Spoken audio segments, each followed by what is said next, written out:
идеал болгондор кимдер эле? Албетте космонавт болобу. Университетке барганда агай деп кайрылып, ал эми жөн эле мындай көчөдө болсо атымдан кайрылып, алар абдан сыйлашты, тандап, анан алар кеткенден кийин белгилүү мөөнөттөн кийин кат келди. Пакистандын Карачи шаарында ушу мугалимдердин билим өркүндөтүү боюнча 2 жылдык магистратураны окуп келдим. Жаңы заманбап окуу программасы менен окудук. Эң мыкты дүйнөлүк деңгээлдеги илимпоздордун китебин окудум, теорияларды окудум. Institute for Educational Development. Жакшы билим берип атканы бар, орто зары бар. 3 жыл иштеп, дароо магистратурадан кийин дароо докторантурага тапшырган жокмун да. Улуу Британиядагы Оксфорд университетине, дүйнөдөгү эң атактуу. Оксфордтон бүтүп келсем, бардыгы Оксфордду бүттү дешип, аябай имараттын ичинде көрүп, лифтте баратып көрүп, кээ бирки адамдар бар, бир кичинекей китеп жазып койгон болсо эле эч кимди кенебей калат. Биздеки да, мен академикмин, мен профессормун, мен атактуумун дегенде. Мен кандай сонун дедим да. Алар менен баарлашканда да өзүнчө черим жазылат деп коет. Ал жерде баардыгыңардын пикириңер маанилүү. Профессор гана билим берет болду. бар. Көп сөздөрдөн туруш керек, илимий методикалык негиздери. Сен бирөөгө албетте жакшылык кыла бер.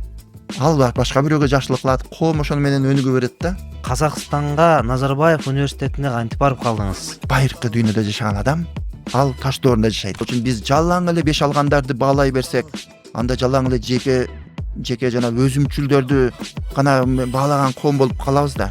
Жасалмай интеллекттин кайсы түрүн кайсы максатта канча көлөмдө колдонду? Биз канчанчы жолдобуз бир сиздин көз карашыңызда? Жалгыз эле олимпиада тесттин эле жыйынтыгы менен мектепти баалабастан, демек комплекстүү түрдө баалай турган мындай көз караш менен караш керек.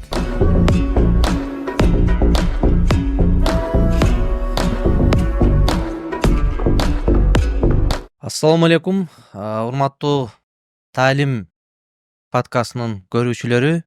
Биз анда агартуу багытындагы бүгүнкү подкастыбызды баштайбыз.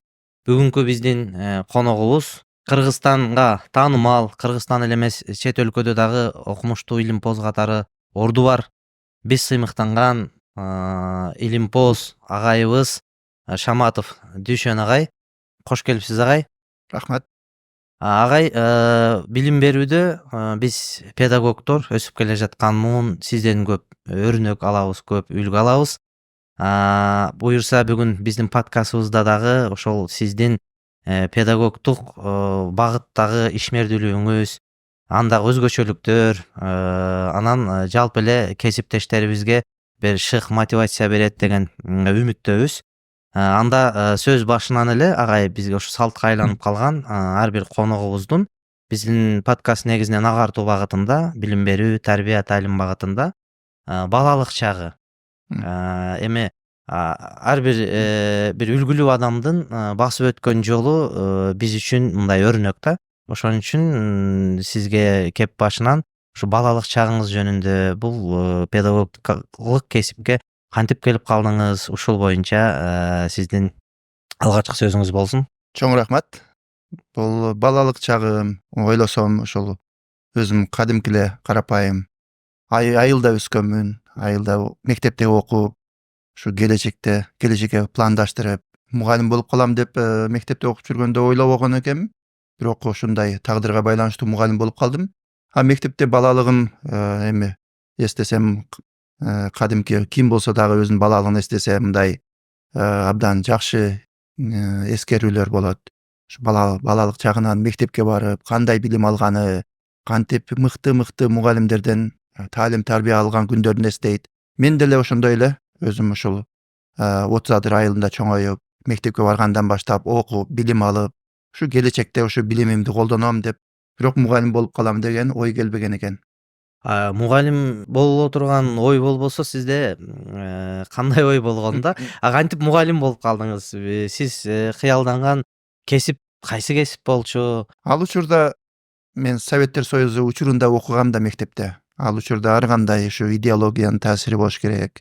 Же ошол биз көргөн кино каармандарынын таасири болуш керек. Ошол коомго пайдам тийсе экен. Ал учурда жанагы өзүнчө Советтер Союзунда идеал болгондор кимдер эле? Албетте космонавт болобу, же болбосо эркек балдар үчүн жанагы кылмышкерлерди кармаган, же шпиондорду кармаган, өзүнчө ушул органда иштеген балдар, каармандар аябай үлгү болчу көбүнө. мен деле ошондой эле чамасы ушул неменин таасириби, ар кандай кинолордун таасириби, мен дагы ушул мындай коомго пайдам тийсин, кылмышкерлер менен күрөшө турган болом же болбосо ушул сот кызматкери болом деппи, ушу өзүмдү органда иштеген адам катары ойлогон экенмин. Ойлоп жүрүп, анан кийин союз таркай баштап, анан мен ушу эмеге педагогикалык окуу жайга кокусунан тапшырып калганмын. Тапшырганда дагы кайсы факультетке тапшырам деп, анан арасынан тандап чет тилдер факультетин тандап калгам. Ошол чет тилдер факультетин тапшырып англис тилин билген болсом, анан мен окууга тапшырганда союз учуру болчу. Анан армияга, аскерге барып келгенден кийин союз дагы таркап, жана өзүмдү ушул университетте иштеп калып, анан мугалимдик кесипти аркалап калдым. Карап көрсөм, туура эле тандаган экенмин. Кийин ошол кесип илимпоз болуп, мугалимдик кесипти аркалаганым мага кайрадан жагып, студенттер менен иштеген, өзүңдүн билгениңди башкалар менен бөлүшкөн, анан мындай чыгармачыл болуп иштеген мага аябай өзүмдүн мүнөзүмө да дал келет экен. Ошентип мугалим болуп калып, мугалимдикти аябай өзүмө мындай сүйүнүп иштей турган кесип болуп аркалап калдым десем болот. Баягы тагдырдын буйругу да, органда иштейм, болбосо укук коргоочу болом деген адам англис тили мугалим болуп калдыңыз агай, бирок ошол сиз айылдан билим алдыңыз да эми. Ошол мезгилде айтышат да, бир окууга тапшыруу деле, окууга өтүү деле абдан татаал болчу, кыйын болчу деп. Ал эми биз сиздерден кийин эме көп мезгилдерден кийин окууну бүтүрдүк да, бирок мен да англис тилчи мугалим болом деп келип, бирок балым жетпей өтпөй калгам да. Бюджетке өтпөй калып, англис тилден балым жетпей калган. Сиз ошол мектептен эле англис тилин мындай жетишерлик деңгээлде үйрөнгөн белеңиз, окуу жайда англис тилинен сынак тапшырып анан өттүңүз да. Же бул кандай болду да ошол тил үйрөнүү сиз үчүн? Бир аз бул мындай өтө кызыктуу окуя болду да. Эми туура айтып жатасыз, ошол бир нерсеге бир нерсе себеп болот экен дегендей, мен жана өзүмдү дагы эле ошол мектепти бүткөндө ошол органда иштей турган адам катары көрүп атам да. Анан жанагы университетке барганда дагы жана милиция кызматкери болом деп Караганды шаарына окууга тапшырам десем, ал жерден маалымат алдым. Аскерге чейинкилерди окуга албайт деген. Анан убакытты текке кетпесин деп туруп, анан университетке тапшырып көрүп, ал учурда пединститут болчу. Тапшырайын деп барсам, англис тили сиздер тапшырган учурда абдан престиждүү боло баштаган. Бирок мен тапшырганда албетте англис тилинин өзүнүн орду бар эле, бирок англис тилинин союз учуру болгондуктан андай престиждүү болуп, мындай аброю көтөрүлө элек болчу да. Мен тапшырганда башка факультеттерге аракет кылып көрөйүн дедим, бирок ал жерге карасам өзүмдүн дараметим да жетпейт. Мисалы үчүн ал жакта жалаң жанагы парткомдордун балдары же болбосо бар көрүнүп турат, медалисттер көрүнүп турат. Анан мен дагы барып туруп карапсам, ушу чет тилдер факультетинде тапшыргандар азыраак экен. Кыска мөөнөттө даярданып ошентип окууга өтүп калдым. Ал учурда чет тилди, англис тилди билгендердин эмеси деле, мисалы үчүн мектепте мугалим болуп же болбосо иштей турган жери деле чектелүү болчу. Союз таркагандан кийин Кыргызстан эгемен болуп, дүйнөдөгү башка мамлекеттер менен байланышты ачык түзүп, мындай эл аралык уюмдар келип, ошол учурда ошол англис тилинин аброю кийинчерээк өсө баштады да. Ошого мен ойлойм, бул дагы менин ушул менин эмеме жазган экен, тагдырыма жазган экен. Бир жагынан кокустан тапшырып калып, бирок кийинчерээк ошол чет тилди тандаганым мага кайрадан абдан жакшы жардам берди. Анан да баса белгилеп айтам дайыма. Кийинчерээк магистратурага чет өлкөгө тапшырып калдым. Ошондо менин англис тилди билгеним мага абдан жардам берди да.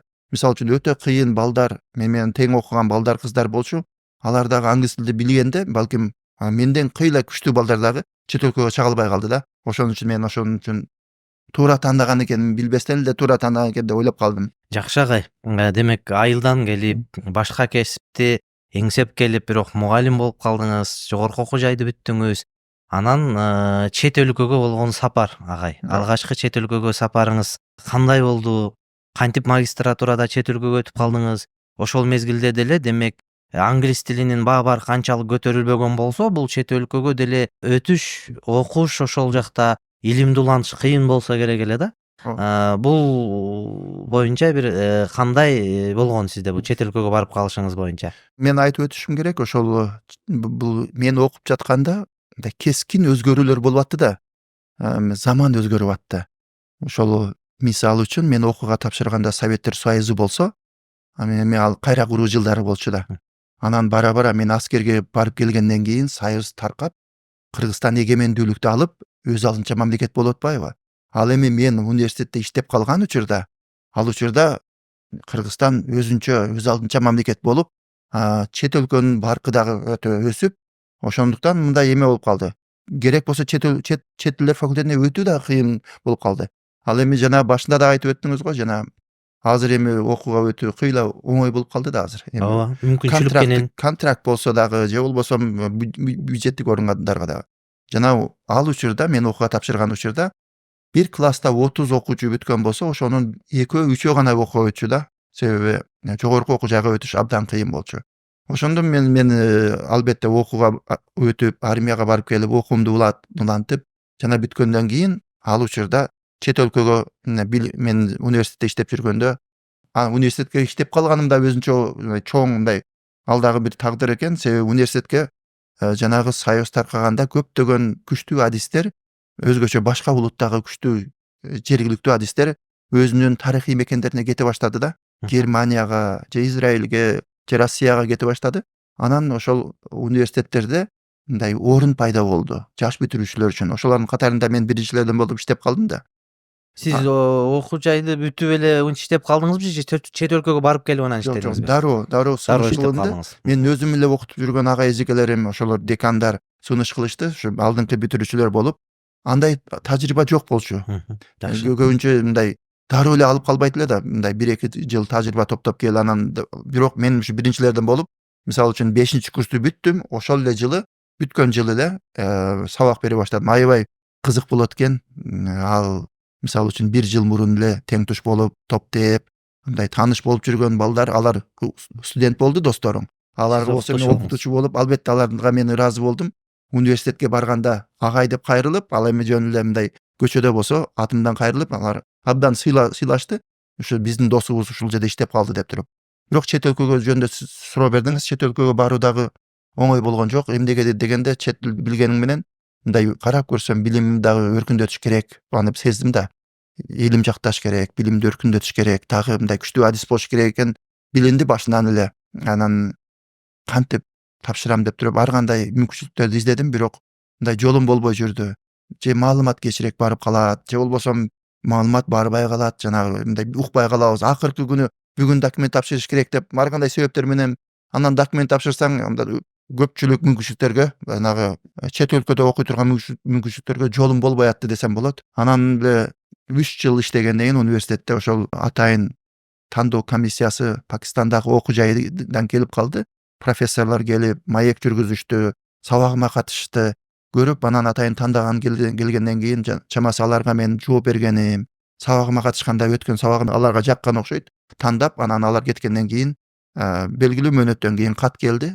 Ушу биз окууга кабыл алабыз, магистратурага өттүңүз.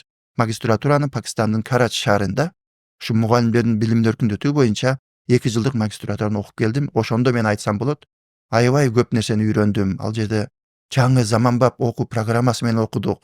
Эң мыкты дүйнөлүк деңгээлдеги илимпоздордун китебин окудум, теорияларды окудум. Ошол педагогикалык тармакта аябай билимим өркүндөдү деп айтсам болот. Пакистанда демек ага. Пакистан Карачи шаарында. Учурда деле ошол Пакистанда билим берүү ошол дал сиз окуган мезгилдегидей элеби? Азыр дагы досторуңуз болуш керек. Маалымат алып турасыз да. Мисалы көбүнчө Пакистандын студенттери бизде окуп атат го, жана эл аралык медицина багытында көбүнчө. Азыр деле ошондойбу? Бир мындай маалыматыңыз боюнча кандай? Жакшы эле, бирок Пакистан чоң мамлекет. Ал канча калк санынан дагы чоң, өтө чоң мамлекет да. Өзү мындай 100 миллиондон көп, менимче 150 миллионбу, андан да көп болуш керек калкынын саны. Бул Пакистан мамлекетинин бизге келгендери ар кандай эмелер, катмарлары келет да бизгечи. Ошо Пакистандын өзүн мен окуган окуу жай бул жеке менчик окуу жай болчу, эл аралык деңгээлдеги. Бул окуу жай ошол ал Institute for Educational Development, билимди өнүктүрүүчү окуу жай институт болчу да. Ал университет аябай инновациялык жол менен салынып, аны ачкан профессор Казим Бакс деген дүйнөдөгү эң белгилүү профессорлордун бири эле ошол өзү баштап, өзү директор болгон алгачкы. Ал эми университеттин башынан баштап каржы жагынан да жакшы жолго коюлуп, 2 университет менен партнерлук, өнөктөш мамиледе болгон. Бул Оксфорд университети жана Торонто, Канададагы Торонто университети. Ал жактан профессорлор келип бизге сабак берчү, же болбосо алар өздөрүнүн китебин алып келип, ошол Себеби ал партнер өнөктөш университеттин профессорлору сапат жагынан биз ушул окуу жайды биз окуган окуу жайды мындай жакшы деңгээлде болушуна камсыз кылып атат да. Анан ошол окуу жайлар менен да кызыгыз иштегендиктен бул мен окуган окуу жай дүйнөлүк деңгээлде десем болот, өтө жогорку деңгээлдеги бул окуу жай болчу. Ал эми албетте Пакистанда мисалы үчүн кээ бир окуу жайлар өтө деле күчтүү болбойт, мектептери деле керек болсо сабаттуулук жактан дагы айыл жеринде мисалы үчүн азыр пайызын жагынан канча экенин билбейм. Мурдагы союзда мисалы үчүн биз 100% сабаттуулукка жеттик деген ой бар эле да, мындай статистика бар эле. Бирок Пакистанда тилекке каршы андай эмес. Көпчүлүк айылдагы жерлер мисалы үчүн кат тааныбаган адамдары дагы бар.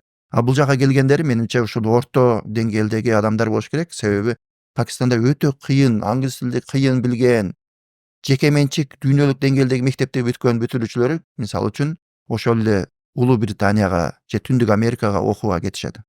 Туура эле ага, эми Пакистан деген бул абдан калкынын саны көп чоң мамлекет да. Биздегидей эле, демек бизде деле баардык окуу жайлар бирдей эмес да. Бизде деле жакшы билим берип атканы бар, орто зары бар, жеке менчиктерде көп мындай жетишкендиктер бар дегендей. Бирок агай Пакистан боюнча эле билимиңиз токтоп калган жок да, дагы чет өлкөгө чыгып билимди уланттыңыз.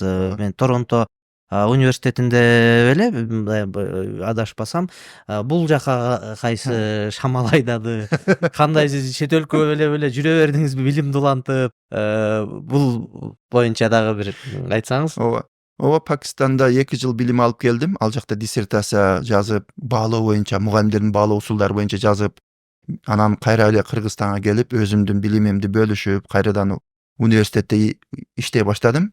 Анан карап көрүп илимимди дагы улантышым керек деген деп өзүм мынана баштадым да, дагы илимди дагы эле чет өлкөдөн улантсам экен, ушул магистратураны улантып. Бирок алгач ушу жаштарга дагы айтып коет элем, кээде ушул жаштар тажрыйбасы азыраак болсо дагы окууга мындай илим жакта гана кеткен аракет кылышат да. Мен болсо 3 жыл иштедим. 3 жыл иштеп, дароо магистратурадан кийин дароо докторантурага тапшырган жокмун да. Ошол 3 жыл иштегеним мага аябай кийинчерээк жардам берди. Себеби жана диссертация жазган учурда дагы өзүм эле теориялык жактан эмес, өзүм иш жүзүндө да көрдүм да. Ошого аябай жардам берди. Анан 3 жылдан кийин, жана Пакистанда окуп келгенден 3 жылдан кийин конкурс жүргүзүлдү. Жана ошол Пакистанда окуу жайдын бүтүрүүчүлөрүнүн арасында атайын докторантурага өтүү конкурсу. Абдан көп бүтүрүүчүлөр тапшырды. Алардын арасында мен да тапшырдым. Менимче 20 адам тапшырган экен. Ошонун 4-өөбүз жеңип алдык эмени конкурсту. Анан 4-өөбүзгө мындай тандоо берилди. Жанагы биздеги өнөктөш болгон окуу жайлардын Торонто университетине барсаңар болот. Илимди улантканы же болбосом Улуу Британиядагы Оксфорд университетине, дүйнөдөгү эң атактуу. Ошондо мен ойлонуп, албетте Оксфордко барсам, өзүңүз билесиз, Кыргызстанга Оксфордтон бүтүп келсем баардыгы Оксфордду бүттү дешип аябай эме кылышат. Жана бизде аябай баалашат. Кеймбридж, Оксфорд, Гарвард деп. Ошол дагы ойго келди. Барып, албетте Оксфордду бүтүрүп келсем, өзүмчө келип алып, өзүбүзгө келип мактансам деп. Оксфордду бүттүм деп, Бирок ошол учурда Торонтону тандадым. Себеби Торонтодо университетти Онтарио билим берүү институту ошол дүйнөлүк деңгээлдеги эң мыкты окуу жайлардын бирөөсү эле да. Жанагы байкап көргөндө, алардын окуу программасы, ал жерде иштеген профессорлор дүйнөлүк деңгээлдеги илимпоздор да. Анди Харгревс деген, Майкл Фулан, Денис Тисен деген, Стивен Андерсен деген абдан мыкты илимпоздордун китептерин окуп жүрдүм да. Ошол китептерин сабакта окуган китептерим жана Change Management, Change Education, билим берүүнү реформалоо, өзгөртүү деген китептерин биз Пакистанда магистратурада окуйт элек. Анан мен Торонтого келгенде жанагы агайларды имараттын ичинде көрүп, лифтте баратып көрүп, жанагы көрүп ушунчалык таң калып, анан дагы кызык жери жөнөкөй, улуу бирок жөнөкөй агайлар экен. Жанына барып учурасаң, кадимгидей учурашып, мындай тамашалашып, эме сүйлөшүп, албетте ал кээ бирки адамдар бар, бир кичинекей китеп жазып койгон болсо эле эч кимди кенебей калат. Биздеги да, мен академикмин, мен профессормун, мен атактуумун дегенде. Мен ошолордун аябай таң калганым, сүйүнгөнүм жөнөкөйлүгү болду. Анан алар менен кадимкидей сүйлөшүп, эме кылсаң дагы өзүң үйрөнө турган нерсе абдан көп экен да. Анан бирок билим жагынан дагы жөн эле жөнөкөй эмес, билим жагынан дагы ушундай терең билимдүү, айткан сөзүн дайыма илимге тасыктап турат. Анан жөндөн жөн эле мындай сөздөрдү айта бербейт. Анан кандай сонун дедим да. Алар менен баарлашканда да өзүнчө черим жазылат деп коет. Жакшы агай, бул абдан мындай билимдин бир азыкталган жерлерди айтып атасыз да. 30 адырдан Ош шаары, Ош мамлекеттик университети, анда Ош педагогикалык Башында. университет болуш керек эле, пединститут болгондо. Андан кийин Пакистан, анан Торонто деген, демек баягы дүйнөлүк билим азыгынан азыктанган инсансыз да. Анан кайра кайтып келели да бул Кыргызстанга баягы устат шакирт деген абдан маани берген, сиз да көп маани бересиз да буга. Ошол университеттеги устат шакирттериңиз, эми сизде абдан устат деген көп болду да, устаттар жөнүндө. Университетте бир атай турган сиз үлгү алган устаттарыңыз жөнүндө, анан ошо чет өлкөдө устаттарыңыз жөнүндө азыр айтып аткан ушулар менен кабарлашып турасызбы дагы эле ошо чет өлкөдөгү устаттар менен? Анан доктордук диссертацияны коргодуңуз да бул Торонтодо. Кайсы темада болчу? Биздин Кыргызстанга пайдасы бар тема беле дегендей, эми көбү чет өлкөгө барып билим жактады, анан ошо чет өлкөдө темалары Кыргызстанга туура келеби, келбейби деген маселелерди көп айтат го. Мектептен айтсам болобу? Болот агай, сонун болот мектеп. Мектепте албетте алгачкы кадам ушу мектепте башталып атпайбы? 1-класска барганда эле Канышай деген эжекем ушундай Биринчи мугалимиңиз. биринчи мугалим кийин тилекке каршы каза болуп калды. Аябай өкүндүм. Эжекем барып ошол эжекемди көрсөм эле ушундай өзүнчө мындай жылуулук, өзүнчө мындай адамгерчилик, баарына мүнөзү дагы жакшы, баарына бирдей мамиле кылган, эч катуу капа болуп же болуп урушкан да көрбөйт элең. Аябай калыс болуп, баардыгыбыз аябай жакшы көрчү элек да. Керек болсо жанагы ал 4-класска чейин эле го. 4-классты бүтүрүп кеткен окуучулар келсе, алардан кызганып, кийин бирок кийин өзүбүз деле ушундай ошолордой болобуз деп ушундай жакшы көрүп, анан күйөөсү болсо ал Базарбай агай келип алып, диафильмдерди коюп берип, экөөнүн мамилесин көрүп алып, өзүбүзчө эле аябай сүйүнөт элек да. Ошо андан башка дагы биздин класс жетекчилерибиз, Зүлфия эжеке, Роза эжеке, баардыгын аябай ар биринин өзүнчө таасири бар да. Баардыгынан керек болсо жанагы айтып коет го, баягы урушкан мугалимден деле кээде мындай жакшы мындай бир нерсени үйрөнөсүң да. Жана ар биринен өзүнчө мугалим, өзүбүздүн биздин мугалим болуп же инсан болуп калыптанышыбызга ар бир мугалимдин ролу бар да.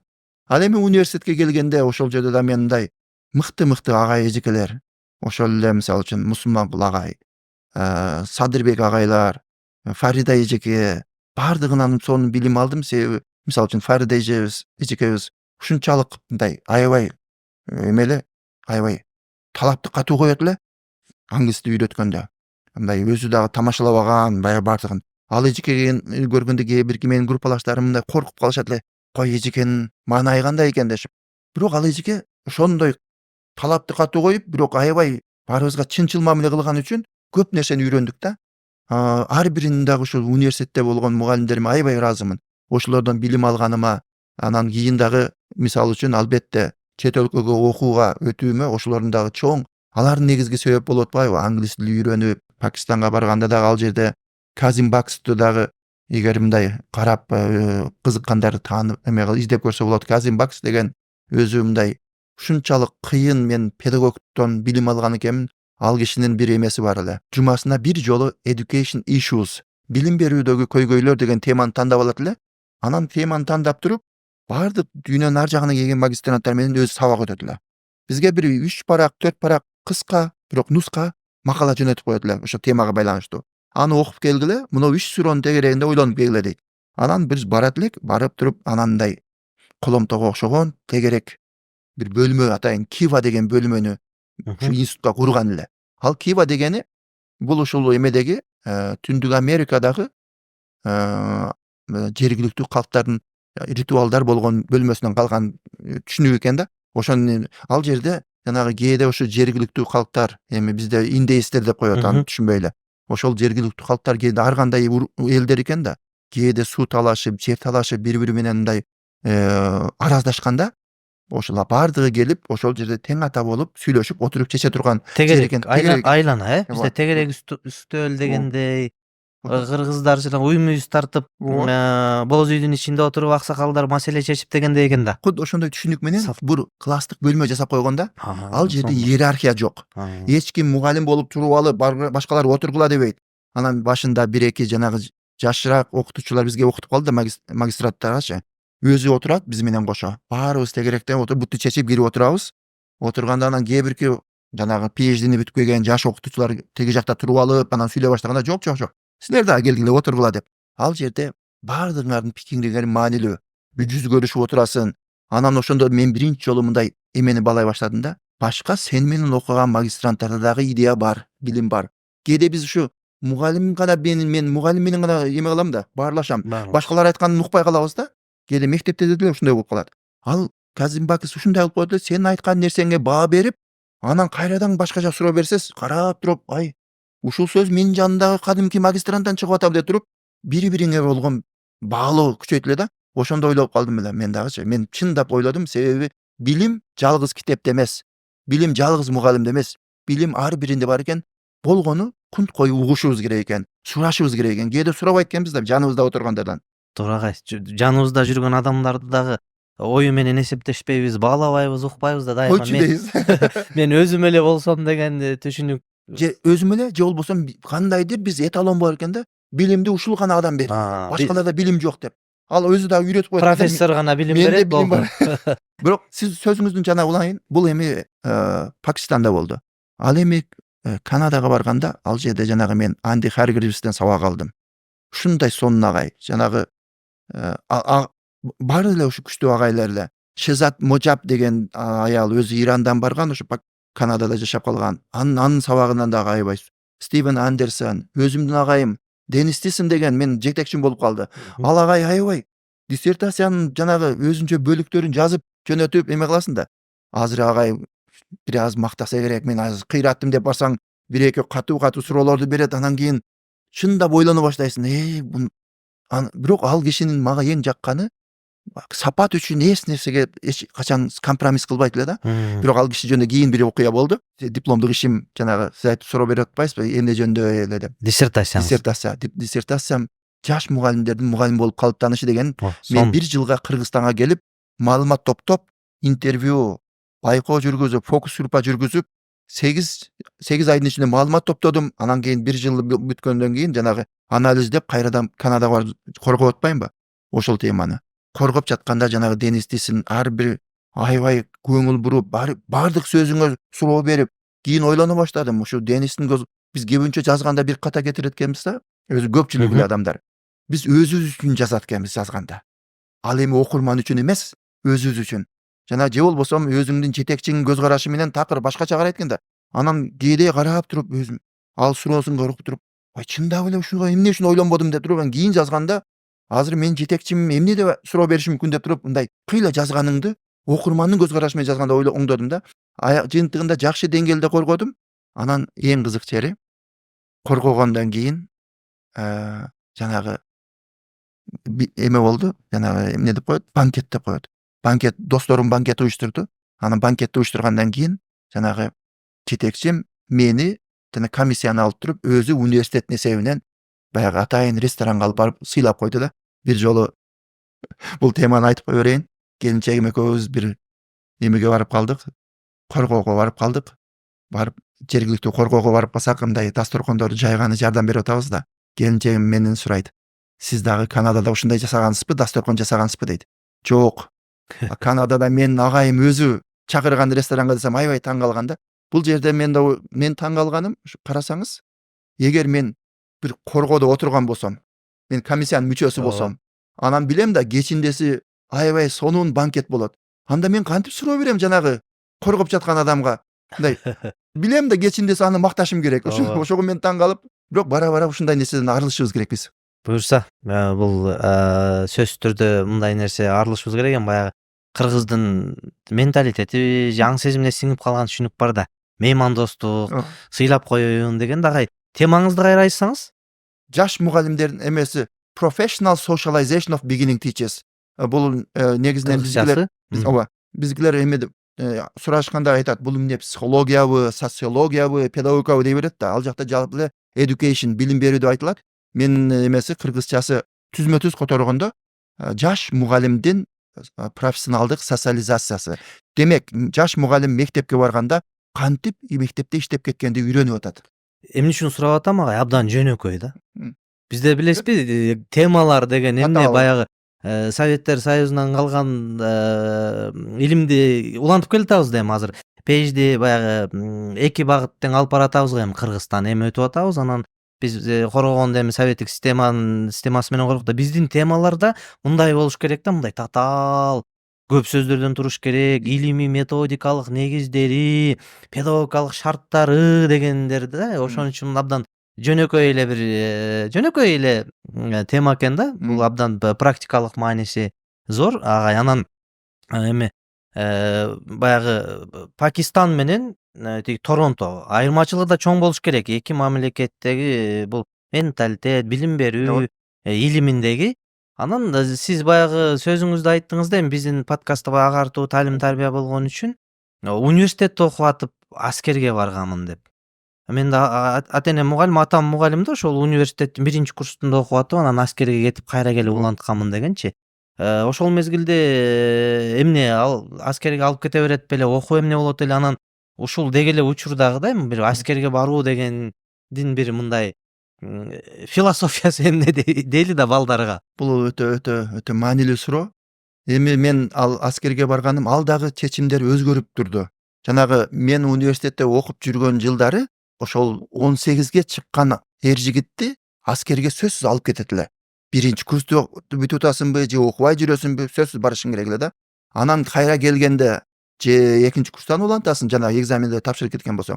Же менин кээ бирки досторум 1-курстан кайрадан улантканда биз эми жакшы окуйбуз деп.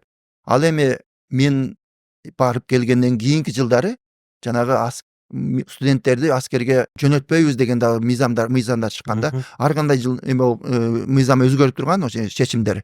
Ошол эмеде ал учурда Советтер Союзундагы коргоо министринин чечими эле да, ошонун чечими менен өзгөрүүлөр болуп турат эле.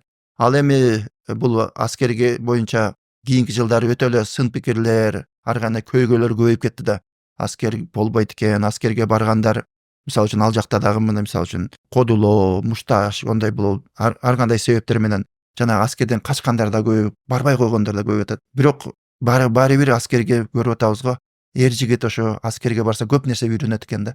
Бышат. Мен 2 жылым текке кетти деп айта албайм. Ошол 2 жылда мен адамды баалаганды, чындап мисалы үчүн кимдин ким экенин ал жакта беките албайсың да. Университетке барсаң, мисалы үчүн квартира ушу жатаканадан барып кайра келсең, өзүңдү мындай ким экениңди эч ким билбей деле калышы мүмкүн. Аскерге барганда керек болсо биз айтып коет элек, токошту же мейизди да бөлүп жейсиң да. Ошондо кимдин ким экенин билесиң, кимдин туруктуу дос болгонун, кимдин чындап жана сатпастан сен менен мындай мыкты мамиле кылганын баары армияда көрөсүң да. Анан өзүбүзчө тамашалап айтып коет элек, студент болгон адам жаштыкты көрөт. Ал эми аскерге барган адам ал жашоону көрөт деп. Көп нерсени үйрөндүм. Ошол мындай убакытты баалаганды, башка бирөөлөрдү баалаганды мен ошо аскерден үйрөндүм десе болот. Себеби ал жакта барып келгенде дагы сабакка дагы болгон көз карашым, башкаларга болгон көз карашым кыйла өзгөрдү десем болот. Эми Кыргызстанда албетте аскерде маселелери болуш керек азыр, бирок оңдошубуз керек. Ал жака биздин балдарыбыз келечекте көрүп атасыздар. Биздин жигиттерибиз жанагы окуяларда да көрдүк.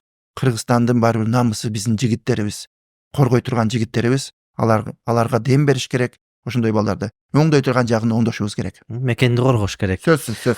Жакшы, рахмат агай. Анан эми Кыргызстан, Пакистан, Торонто, эми Казакстанга келели агай.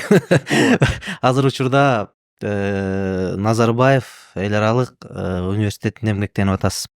Кыргызстандан кыргыз жалгыз профессорсуз. Кыргызстандан ким барбасын канатыңызды жайып тосуп аласыз. Университетти саякат кылдырасыз, жолугушууларды уюштурасыз. Биз деле өзүбүз канча жолу барып, жеңебиздин колунан даам сызып, университет менен таанышып келатабыз. Казакстанда кандай жакшы нерсе болсо, ийгилик болсо, сөз Кыргызстанда болсо деп ниет кыласыз. Соцсеттен бөлүшүп турасыз. Казакстанга Назарбаев университетине кантип барып калдыңыз? Бул университетке сизди кайсы тагдыр буйруп алып барды? Бир тактап айтып коеюн, Казакстанга 13-жылы барып атам да. Ага чейин мен 6 жыл Кыргызстанда иштедим. Канададан бүтүп келгенден кийин бул жакта жумуш иштедиңиз. Мен 1 жыл 2 жыл Пакистанда иштедим. Карачи баягы эле мен окуган, магистратура окуган жерде. Ал жерде да билим бөлүштүм. Андан кийин келип Тажикстанга 6 айга бардым. Тоолу Бадакчан автономдук областында ошо Харокто барып, ал жакта да кесиптештер менен мыкты иштедик. Андан кийин келип Бишкекте Борбордук Азия университетинде илимий кызматкер болуп, ага илимий кызматкер болуп, Андан кийин 6 ай Кыргыз билим берүү академиясында да иштедим. Ал ошол учурда билимди баалоо деген бөлүмүндө Кыргыздын мыкты уулу болушу көзү өтүп кетти. Мен абдан көп сыйлап кызматташып калдым. Сабыр Ибтарович деген агай менен чогуу Сабыр агай. бир кабинетте отуруп иштешип калдык. Абдан көп нерселерди Керемет агай үйрөндүм. болчу. Ооба. Мындай адамды баалаган, чындап мындай үйлөнө турган нерсе, көп нерсе үйрөнө турган нерселер бар эле. Ошодон агай менен чогуу отуруп калдык бир кабинетте. Анан Кыргызстанда иштеп жүрүп, мындай колдон келишинче илимге салым кошуп, изилдөө жүргүзүп жүрдүм. Сабак берип жүрдүм изилдөө усулдары боюнча Бишкектеги окуу жайларда 6 жыл иштегенден кийин анан ошо конкурсту угуп калдым Назарбаев университетинде.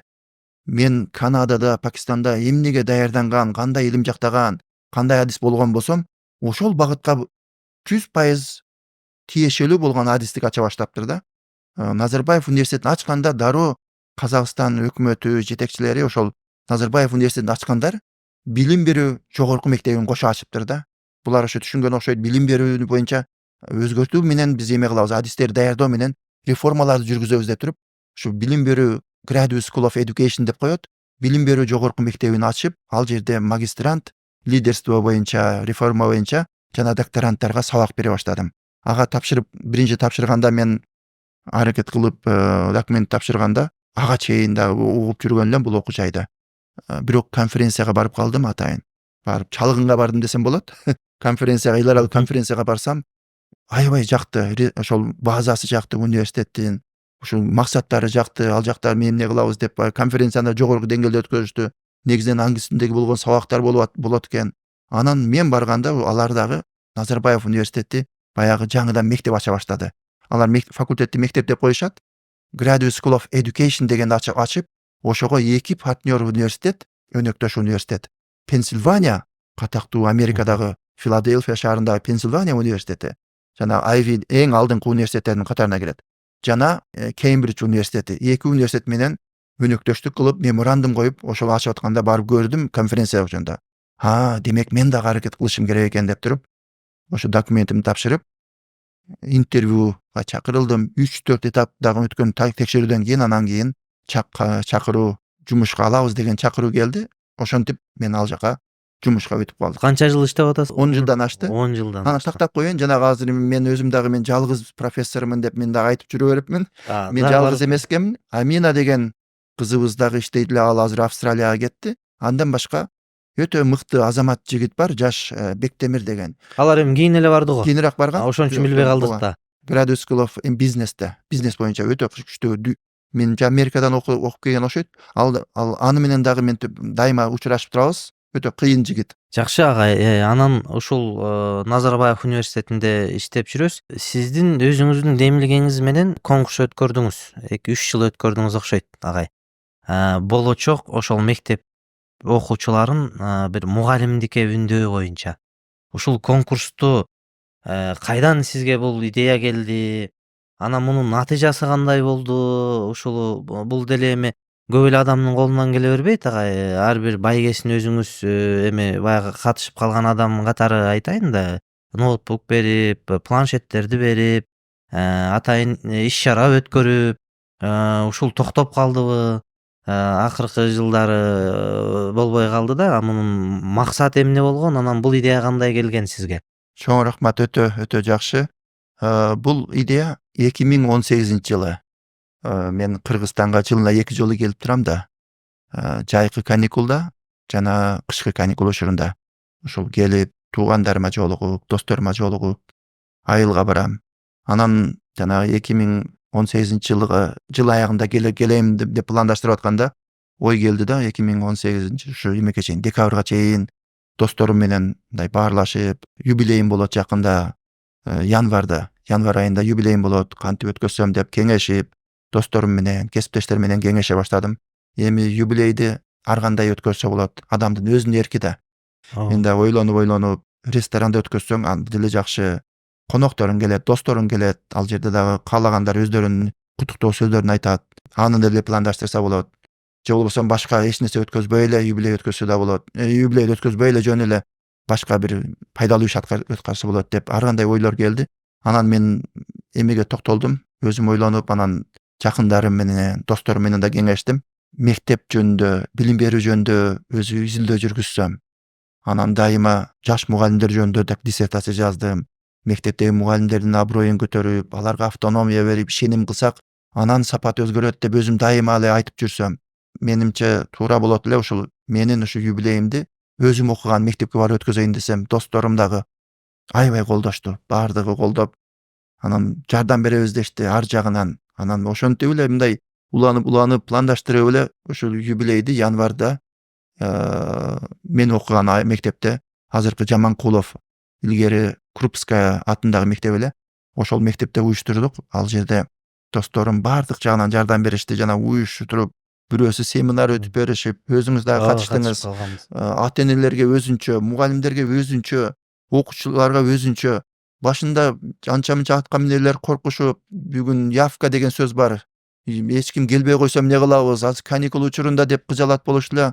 Биз ошо менин досторум айтышты, жок, бизге адамдын саны эмес, сапат керек. Канча адам келсе дагы ошолор менен иштейбиз дешти эле. Акырында жанагы Көп келди адам. толбостон саат 6-га чейин, кечке чейин Ооба. отурушту да кетпестен. Анан жакшы жагы биз жанагы эми ресторанда болсо албетте союз союлуш керек эле, жана башка. Негизинен ошол жагы көбүрөөк айтылат эле да. А бул иш-чара менимче ушул мындай жаштарга мындай эме десек болот да, тандоо болду. Кээ бирки жаштар эгер ушундай өткөрсө деле болот. Демек сөзсүз эле ресторанда юбилей эмес, башка жыл ушу мектепке деле мындай салым кошсо болот экен деген, ошол мугалимдер үчүн бир жаңылык айтчу мугалимдер келип семинар өттү, өзүңүз дагы. Аянтча болду, ата-энелер менен жолугушуу болду, окуучуларга да шык берип, окууга тапшыруу боюнча. Ошондо план түзүп атканда дагы бир идея келип калды. Мен өзүм эсимде жок, мен өзүм айттымбы же досторум айттыбы? Келгиле бир конкурс дагы уюштуруп коелу деп туруп, балдарга ушу дил баян жазуу конкурсун уюштуралы дедик.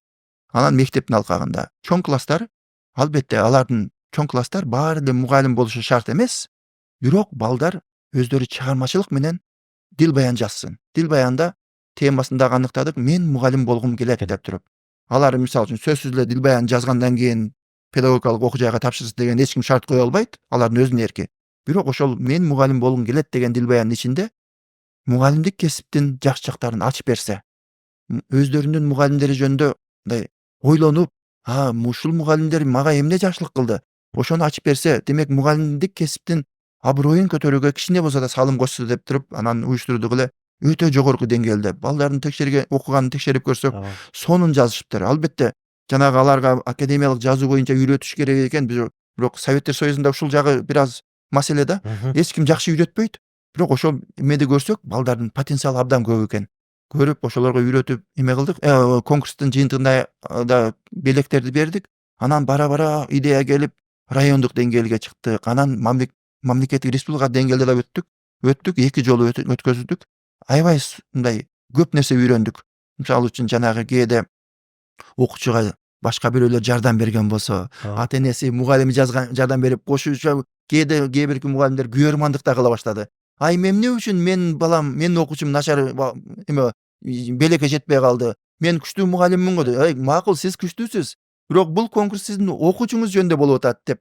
Ушундай аябай. Анан дагы бир нерсеси, жана биз 2 этаптан кылдык, өзүңүз эсиңизде болсо керек. Биринчи этабында бардыгы дил баян жазат, экинчи этабында болсо жеңүүчү 50 адамды чогултуп, түздөн-түз онлайн аркылуу биз карап турабыз, биздин астыбызда жазганда, ошондо жана жардам бергендерин биз контроль кылат экенбиз да. Өздөрү өз мээнети менен биринчи орунду алгандар болду.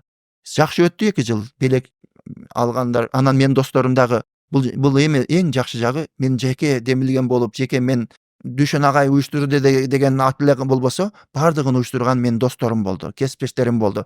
Кыргызстандын ар жак 7 дубанынан жардам беришти. Аны уюштурганы, жана дил баяндарды топтогону, жарыялаганы, баалоо критерийин иштеп чыгып, анан бардык жанагы белектерди тапшыруу аземин уюштурганы дагы бул жерде ушул учурдагы Түмөнбай мырза иштеген коллежде аябай сонун имараттында эме кылышты. Жыйынтыктоо белектерди тапшырдык. Ошондо досторум келип, өздөрүнүн китептерин белек кылышты, ар кандай жардамдарын кол кабыш кылышты. Демек, бул мен да өзүмчө мындай ыңгайсыз болгонум, менин гана атым чыкканы менен, бул менин ушу пикирлеш, саналаш досторум жакшы демилгеси болду да. Кийинчерээк мен бир аз өзүм кыйналып калдым, башка каражат жагынан, башка жагынан. Бирок өзүм досторум да көп кыйнай бербейин да, себеби жанагы 10-20 адам дайыма аларды текшерип бергиле, аны жасап бергиле деп сурана берсең, алардын да өздөрүнүн жумушу бар да.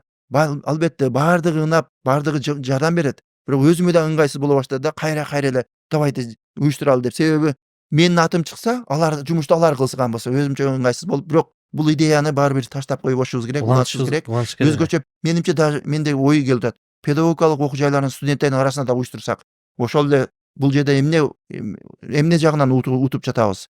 Ошол дил баянды, чыгармачылык менен дил баян жазууну үйрөтүү, даңазалоо. Экинчи жагынан ошол мугалимдик кесиптин аброюн көтөрбөсөк, анда мугалимчилик кесипти тандагандар азайып, көпчүлүк учурда карасаңыз соц тармактарда же болбосо журналисттер жазган, мугалимдер жөнүндө жазган макалаларында көбүнчө терс жагынан маалымат кетет, негатив. Мисалы үчүн мугалим кылмыш кылса, уурулук кылса же болбосо мугалимди бир ата эне келип туруп аны урушкан болсо, ошолор дароо эмеге кетет, жана соц тармакка. Аны көргөн окуучулар болсо, кой мугалим болбой эле койчу дейт. Андай болбош керек. Мугалимчилик кесипти сүйүнгөн бойдон бара турган деңгээлге жеткизиш керек да. Жакшы агай. Ошон үчүн баягы сурадым, анткени абдан көп мотивация болгон мындай мен мугалим болгум келет деген темада бул эсселердин конкурсу. Муну дагы буюрса улантыш керек, өзүңүз айткандай. Анан жаш мугалим жөнүндө бул илимий ишиңизден баштап бери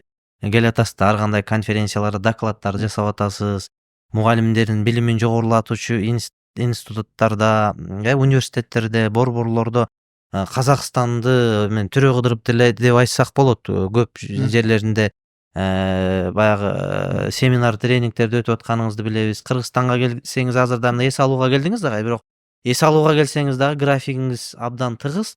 Анан эс алдыра койбойбуз да. Эс алдыра койбойбуз. Ар бир мектепке чакырабыз, сизден бир нерсе алып калса деп, университет чакырат. Айрым университеттердин ардактуу профессору болдуңуз. Ош мамлекеттик университетинен, Талас мамлекеттик университетинин биринчи берди окшойт, Талас мамлекеттик университети. Буларга дагы ардактуу профессор катары жөн калбай мындай лекцияларды өтүп атасыз, семинарларды өтүп атасыз деген, демек бул сиздин жөнөкөйлүгүңүз. Анан болгон билимди бөлүшүү да. Анан ушул эми жаш мугалим деп келатабыз дагы, ушулар боюнча эмгектер.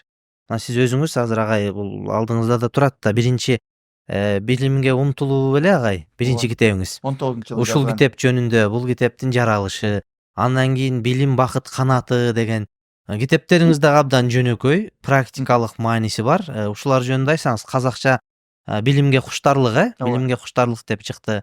Биз ушу өзүңүздүн китептер жөнүндө сөйлөшөлү агай, бул кантип жаралып калды? Идея кайдан келди?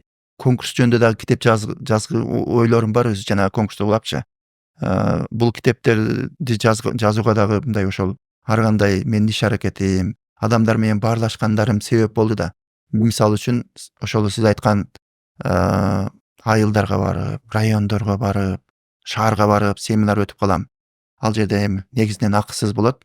Себеби мугалимдерден акы алгандан кантип аласың мугалимдерден? Анан жок, эгер билимиңди баалап, убактыңды баалап эме кылган болсо рахмат, ошо эме кылып, албетте, себеби канчалык даярданасың, убактың кетет. Өзүңүз айткандай, эс алууга келсең, мындай бирөөгө пайдаң тийген болсо сүйүнөсүң да. Бирок экинчи жагынан ошол эле учурда мындай өзүңчө бактылуу болосуң да, себеби демек сенин дагы айта турган сөзүң бирөөгө болбосо бирөөгө пайдалуу экен. Өздөрү чакырып атса кантип барбай коеюн деп туруп, мындай кээде башка жагынан мындай убакытты үнөмдөсөң дагы адамдарга пайда келтирсең эмнеси жаман? Сөзүңүздү бөлөйүн да, акысыз деп атпайсызбы? Акысыз өтөсүз да негизи. Бирок азыр экинин бири тренер, экинин бири мугалимдерди окутуп атпайбы? Акылуу курстар көп да, анан кандай деп ойлойсуз да, мындай ошол мындай акчасы төлөнбөгөн же сатып албаган нерсенин баа баркы кандай болот же? Мындай жанынан акча кетип окуса баалайбы, барктайбы? Сиздин бир көз карашыңыз да. Эми кандай нерсе болсо да бааланыш керек. Кандай нерсе. Эми себеби ошол эле китеп чыгарып туруп, анан кийин мындай мугалимдерге кымбат баада сата турган болсоң, анда албетте идеяң жакшы болсо алышат мугалимдер. Бирок ошол эле учурда мугалимдин маянасын билебиз. Анан аларга дагы эгер жөн эле белек бере берсең, ошондо баркы кетет экен да. Ал киши окубаса деле белек алып анан чаңга коюп койгон болсо, анан акыркы учурда китептеримди кээде белекке бергенде мынтип карап берип, анан белекке берип атып туруп, эгер сиз өзүңүз окубасаңыз өзгөчө, мына Казакстанда иштегенде иштеп жүрүп билимге Билимге куштарлык дегендечи. куштарлык. Пандемия учурунда чыгып калды да. Мен суранып берет элем мындай мындай окуй турганын билем.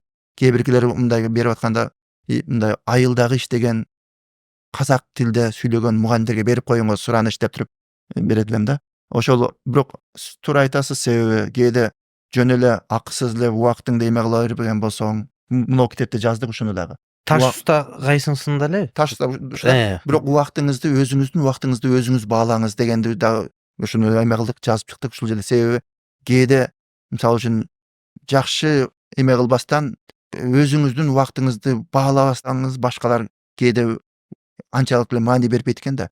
Кээде жок дегенге да туура келет экен. Убактың болбой калганда өзүң жөнүндө ойлонуп жана башка. Ошого бааланып эме кылганы жакшы, бирок кээде айылга барсаң эме түздөн түз акы болбосо дагы бара бирөөгө таасир берген болсоң, ал бир Голливуддун бир жакшы киносу бар эле. Pay forward деген. Жардамды акыны алдын ала берүү, же болбосо сен бирөөгө жакшылык кылсаң, ал киши башка бирөөгө жакшылык кылсын дегенчи. Демек, балким бир жаштарга үлгү болуп калар. Сенин кылган жакшылыгың бардыгы эле жана коммерциализация болуп, бардыгы эле тыйын боло берсе, анда да болбойт. Анда бардык биле өзгөчө билим берүү жагынанчы анда туура эмес болуп калат, себеби мамиле бардыгы акча боло берет да. А билим берүүнүн айырмасы ошондой да, себеби сен бирөөгө албетте жакшылык кыла бер, ал башка бирөөгө жакшылык кылат, коом ошону менен өнүгө берет да, менимче. Ошол китептерде дагы сиз азыр эки китеп жөнүндө айталы. Билимге умтулуу, анан билим бакыт канаты. Мен окуган билем да, бул азыр ушул көрүүчүлөргө ичинде эмне бар да? Илимий китеппи же практикалык китеппи? Анан баамыңызда да жаш мугалимдердин билимин өркүндөтүү жөнүндө негизги ишмердүүлүгүңүз да. Кандай китептерди окуйт баамыңызда? Анан бул эки китептин ичинде эмне бар? Өзүңүздүн оозуңуздан уксун. Жана мен дагы идея келген эле ошону улап кетейин, анда ушуга байланыштуу. Жана семинар өтүп жүргөндө бир мугалим аябай жакшы пикирди айтты да. Агай, сиз аябай жакшы семинар өттүңүз деп ыраазы болду. Мен ошол күнү жакшыраак семинар өтсөм керек да. Анан жанагы мугалим аябай ыраазы болду да. Анан айтты: агай, жок. Сиз 30 гана мугалимге таасир берет экенсиз. Андан көрө китеп жазсаңыз, көп адам окуйт. Пайдасы көбүрөөк дейт деди. Анан чындап эле дедим да. Анан кийин ойлонуп, семинарга канча эми 2-3 жерге бара аласың, көп жерге бара албайсың да. Анан ошондо ойлонуп, буга чейинки жазган макалаларымды топтоп, көбүнчө англис тилинде жазган макалаларымды, эми биздеги бир эл аралык окуу жайда иштейбиз да. Ал жерде Скопустан чыккан макалаң болсо, анда бааланат. Ал эми жергиликтүү китептериң жанагы жылда мугалимдердин жумушу бааланганда эсептелбейт да. Эми буну мен өз ыктыярым менен, өзүм каалам менен чыгара берем, бирок жанагы мен жылдагы отчет бергенде ушундай китеп чыгардым десе, жок, макалаң канча чыкты деп ошого көңүл бурушат да. Мен ушу казак тилинде чыгарганым, орус тилинде чыгарган китептерим бар, кыргыз тилинде көбүнчө китептер. Бул ушу англис тилин билбеген менин кесиптештерим кыргыз тилинде окусун деп өзүмдүн эме кыларым да, ниетимди ишке ашыруум болуп атат.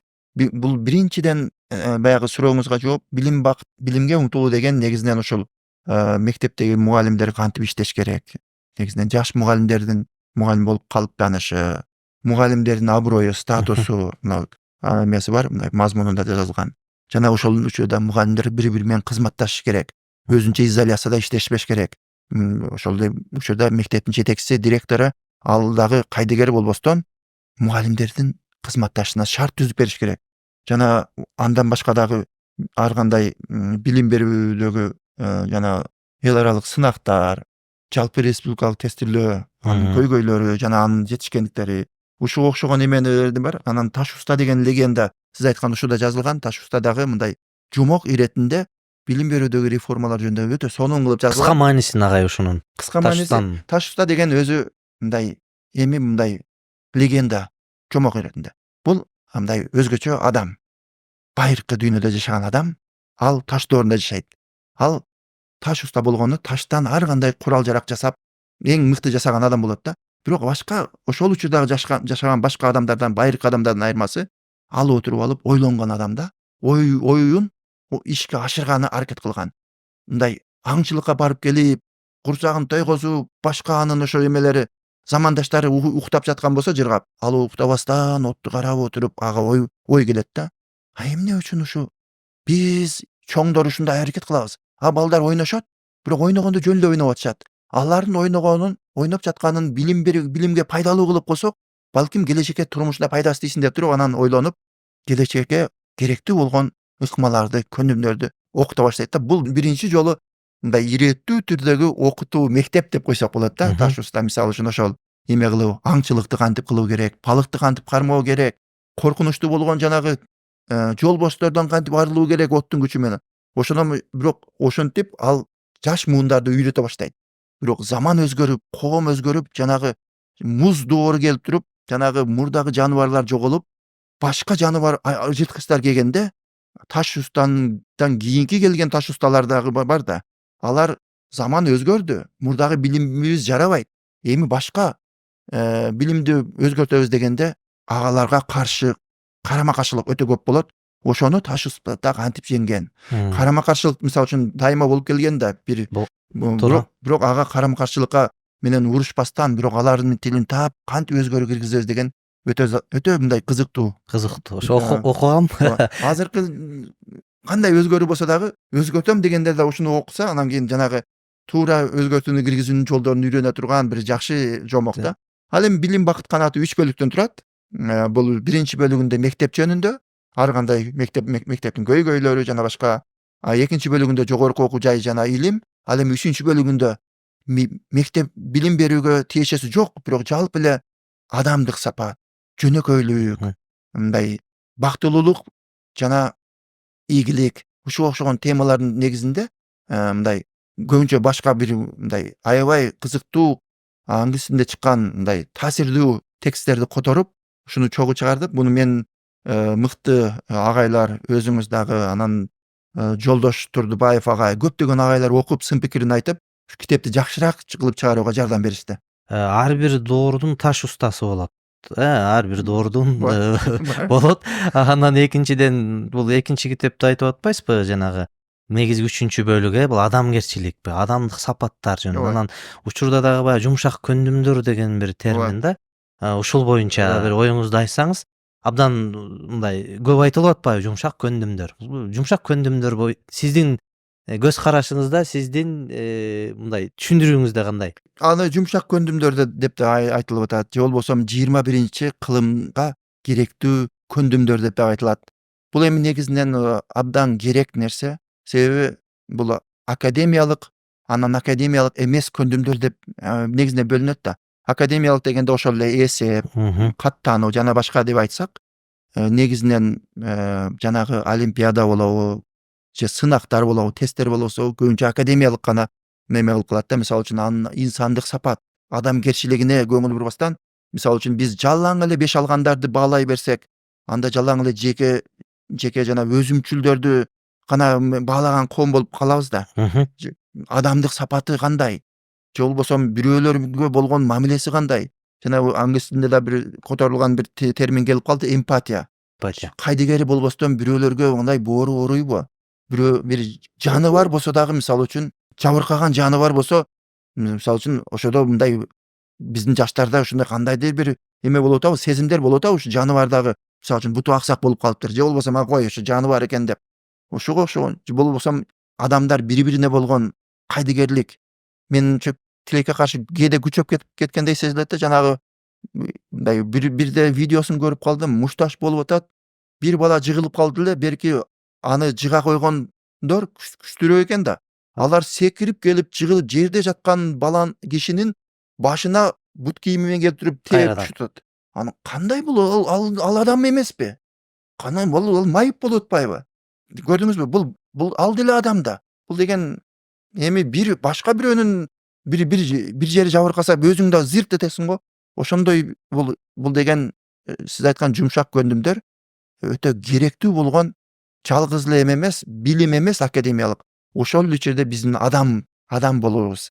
Башка бирөөлөр менен ынтымакта жашап, башка бирөөлөрдү сыйлап жашап, бирөөлөргө зыяныбыз тийбестен, эч болбосо зыяныбыз тийбесин, пайдабыз тийсин, пайдабыз тийбей калган учурда зыяныбыз тийбесин деген ушу принциптерди дейм да. Жакшы. Сонун агай, анан ушул китептерде, кайра эле китептерге келели. Эки нерсе да сизде.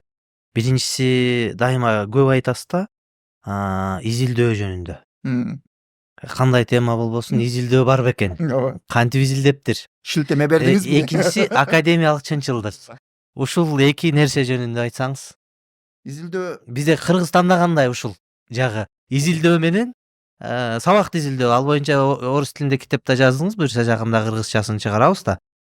Ушул боюнча изилдөө, сабакты изилдөө, анан академиялык чынчылдык. изилдөө дегенде изилдөө мындай мен ошо Пакистанда магистратурада окуганда анан биринчи жолу мындай чындап көрдүм да, изилдөөгө аралашып көрдүм. Бизге курс research methods, изилдөө усулдары деген курстарды окутканда мен ошо китептерин окуп, анан өзүм дагы тажрыйба алышып, жана үйрөнүп, кандай бул изилдөөнүн суроосун кантип түзөт экен, адабиятты кантип талдайт экен, анан изилдөөнүн суроосун койгондо ошого маалыматты кантип топтойт экен, маалымат топтоонун инструменттерин кантип иштеп чыгат экен, изилдөөнүн этикасы дегенди биринчи жолу мындай тааныштым да. Анан дагы албетте жанагы университетте өзүм окуганда жана дипломдук иш жазып албашка, дипломдук ишти деле эмне агайларым үйрөткөн, бирок чындап олуттуу түрдө изилдөөнү ушу Пакистанга барганда көрдүм. Анан Канадада диссертация жазганда даярдыктарды, курстарга катыштым да. Анан өзүм ынана баштадым. Бул изилдөөнү үйрөнгөндө көп жагынан караш керек экен. Биринчиден, изилдөө бул өзүң эле изилдөө жүргүзүү эмес, ошол эле учурда жанагы изилдөөгө болгон урматтоо. Кандай идеяны айтсаң дагы далил менен айтуу. Кандай бир чоң бирөөгө аргумент кетирсең, шилтеме менен айтуу, бирөөнүн изилдөөсүнө шилтеме менен айтуу, айткан нерсең ошондой болуш керек экен да. Божомолдо эле мисалы үчүн кээ бирки презентация жасап атканда көрүп калам адамдарды. Мисалы үчүн, Кыргызстандын жаштарынын 80% ушундай дейт. Каяктан билдиңиз? Эмненин негизинде айтып Эмненин атасыз? негизинде? Жок да, усулу жок, изилдөө жок. Анан мен ойлойм да, анда ошентип айтыңыз. Демек, кандай нерсе болсо да изилдөөнүн негизин айтса, айткан нерсеңиз мындай күчкө ээ болот, салмакка ээ болот да. Ал эми дагы изилдөө боюнча албетте акыркы учурларда кыйла мен кесиптештер менен чогуу иштешип жүрөбүз. Назарбаев университетинде дагы аябай жакшы жолго коюлган. Ушуну бара айтып жүрүп, көптөгөн жакшы иштерди аракет кылып атабыз. Китептерди которгону, ошол учурда изилдөө усулдары боюнча жайкы мектептерди уюштуруп, семинарларды уюштуруп, менин кесиптештерим сураса, билгенимди айтканы, бөлүшкөнү албетте аракет кылып жүрөм. Бирок ошол эле учурда изилдөөнүн дагы эле биз мындай эмеге оңдой турган жагыбыз көп экен да. Мындай мисалы үчүн Кыргызстанда жакшы окуу жайларга изилдөө университети деген статус берилди да. Ошолор аракет кылып атат. Бирок дагы көбүрөөк нерсе өзгөрүш керек. Өзгөчө магистранттарга, аспиранттарга, докторанттарга биринчи изилдөө усулдарын үйрөткөндөн кийин анан алар өздөрүнүн усулун, өздөрүнүн темасын тандаш керек да. Бул дүйнөлүк практика. Ошого бара барышыбыз керек. Кээде мисалы үчүн жанагы изилдөө сапаттуу, өтө жогорку сапаттуу болбосо, анан кийин биздин илимпоздор мындай жаңылык киргизе турган изилдөө жүргүзө албай калышы мүмкүн да. Көбүрөөк ошо биз дүйнө менен интеграция болуп, ошол жака кетишибиз керек. Ал эми бул академиялык чынчылдык өтө керек. Изилдөөдө буну плагиат деп коет. Жанагы башка бирден көчүрүү идеясын алып көчүрүп колдонуу. Бул дагы мындай эмени бузуу, академиялык чынчылдык эрежелерин бузуу. Бул өтө эле маанилүү нерсе да. Кээде ушун мен айтып калам. Мына бул бирөөнүн акысын, бирөөнүн идеясын урдоого барабар да. Менчиктештирип алуу, менчиктештирип. Ошону эрежеси менен эле бул ушунун айткан сөзү деп айтып коюу. Бул бир жагынан адиптүүлүк, эрежелерге так сактап. Анан экинчи жагынан бул жаштарга да үлгү болушубуз керек экен да. Эгер мен Кыялбек Ахматовдун китебинен окудум эле, ошондо деп айтпасам, сиз дагы айтпасаңыз, анда биз жаштарга боло берет экен. Анан жаштардын арасында кээде ушундай болуп калды. Бир нерсе ойлоп таптым мен. Менин идеям кое турчу. Ошону аныкташ үчүн ага чейин кандай идеялар бар эле, аны үчүн окуп чыккыла адабиятты. Ошонун негизинде анан жаңылык киргизгиле.